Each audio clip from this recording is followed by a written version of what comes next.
Welcome to the AI Research Roundup. I'm Alex. Today, we're looking at a paper from the Hugging Face trending list published on August 4th, 2025, so about a week ago.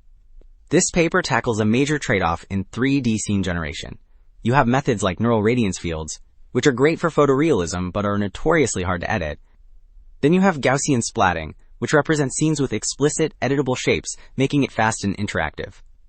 The paper is titled GENIE, Gaussian Encoding for Neural Radiance Fields Interactive Editing, and it introduces a clever hybrid model that aims to give us the best of both worlds. Also, the authors have made their implementation public on GitHub. You'll find the full source code, along with detailed installation and training instructions. They even provide a demo scene and all the datasets needed to replicate their work, which is always fantastic to see. And this first figure really visualizes the core concept. You have the editable geometry from Gaussian primitives on one side, and the static but high-quality rendering of a neural radiance field on the other.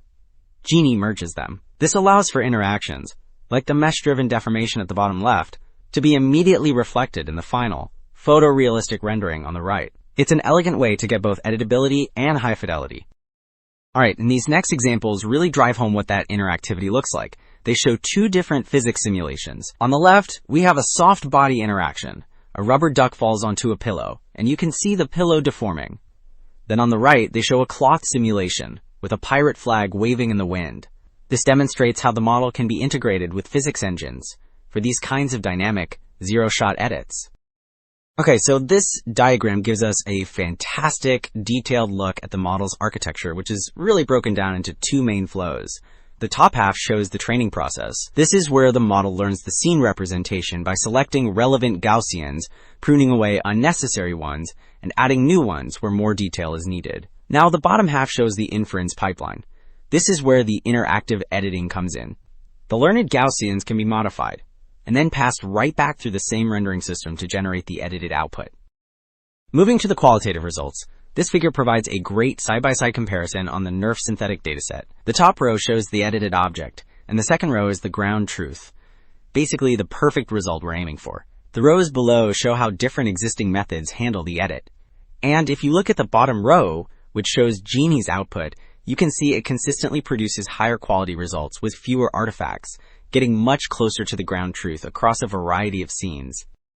This table then details the performance on the much more challenging MIP NeRF 360 dataset, which contains unbounded real-world scenes.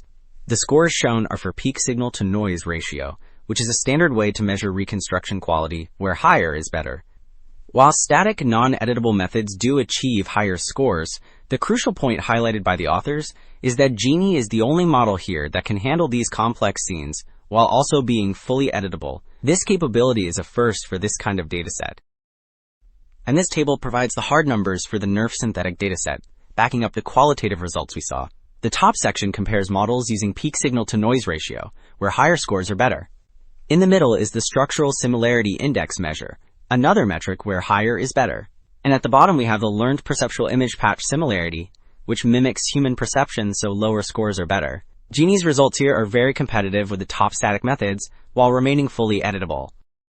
So in the end, the big story with GENIE is how it successfully bridges the gap between static, photorealistic rendering, and dynamic interactive editing. By cleverly combining these two approaches, the model enables real-time manipulation of complex 3D worlds, which is a major step forward. That's it for this episode of the AI Research Roundup. I'm Alex. Thanks for listening.